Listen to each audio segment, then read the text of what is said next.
जय श्री जगन्नाथ बंधुगण सुभद्रा योजना रे वर्तमान अनेक महिला आवेदन करी लाभ पाउछंती।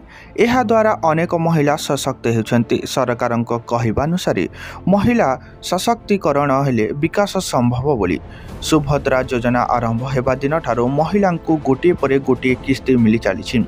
ता सहित सरकार एहार महत्व आवश्यकता को बढ़ाइबा पई महिला हित पई एही योजनार नवा नवा बड़ संशोधन अपडेट गुड़िक घोषणा करुछंती।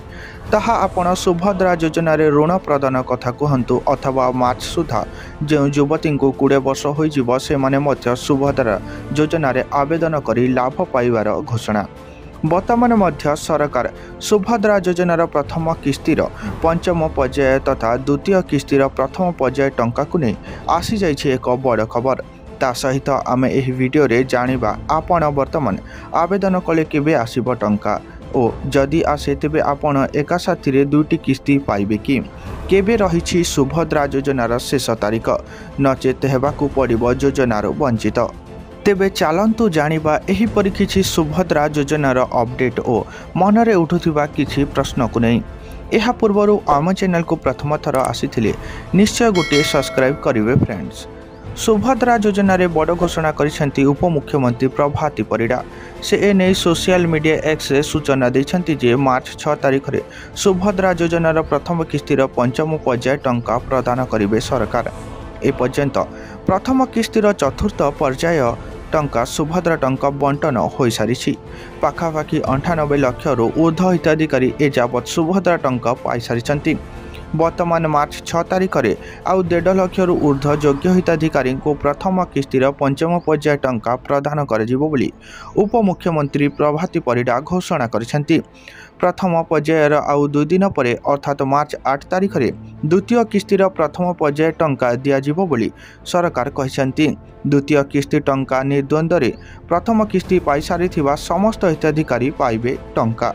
एथिरे गोटे कथा स्पष्ट जे बंधुगण आपण माने निश्चय सूचना पाइथिबे सुभद्रा योजना रे आवेदनकारी माने 1 कोटी रु ऊर्ध्व अछंती। तेणु जदिओ सरकार वर्तमान प्रथम किस्तिर पंचम पर्याय टंका योग्य हिताधिकारी को प्रदान कले मध्य अवशिष्ट योग्य हिताधिकारी रहिजिबे प्रथम किस्तिर पंचम पर्याय टंका पाइबारु। तेणु सरकार सेमानंकु प्रथम किस्तिर टंका द्वितीय किस्तिर प्रथम पर्याय रे निश्चय प्रदान करिवे। अर्थात आपण जदि योग्य विवेचित थिबे तेबे आपणकु दुईटी किस्तिर टंका 10,000 एका सांगरे मिलिजिबो। जदि केही ए पर्यंत मध्य सुभद्रा योजना आवेदन करि नाहंती तेबे वर्तमान सुधा आवेदन करि परिबे।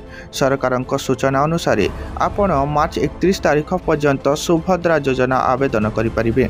जदिओ आपण मार्च 8 पूर्व आवेदन करुछंती एवं योग्य विवेचित हेले आपणकु मार्च 8 रे ही दुईटी किस्ती एका सहित मिली पारे। मार्च 31 तारिख आवेदनर शेष तारीख होई पारे, किंतु सरकार चाहिए जनहित पई आवेदन तारीख आहुरी मध्य बढ़ाई पारंती। गत फेब्रुआरी मासरे उपमुख्यमंत्री एक बड़ घोषणा करथिले जे जो युवती माने मार्च मास सुधा 20 वर्ष को पद देउछंती तेबे से माने मध्य सुभद्रा योजना रे आवेदन करि परिबे। जो महिला माने आवेदन करि सारिचंती एवं से मानक बैंक एनपीसीआई आधार कार्ड केवाईसी अपडेट बा संशोधन रे त्रुटि अथवा मोबाइल नंबर संयोग रे त्रुटि थिले निश्चय शीघ्र एही कार्य गुडिक करि नियंतु। यह थिला बंधुगण सुभद्रा योजनार किछि आवश्यक सूचना जहाँ सरकारक द्वारा जनसाधारण हित पई जारी। जदि आम भिडियोटी इनफॉर्मेटिव लगी निश्चय गोटे सब्सक्राइब करेंगे फ्रेंड्स एवं वीडियो को शेयर करने भूलें जहाँ द्वारा जरूरी थिबा लोकंकर सहाय्य आसी पारिबो।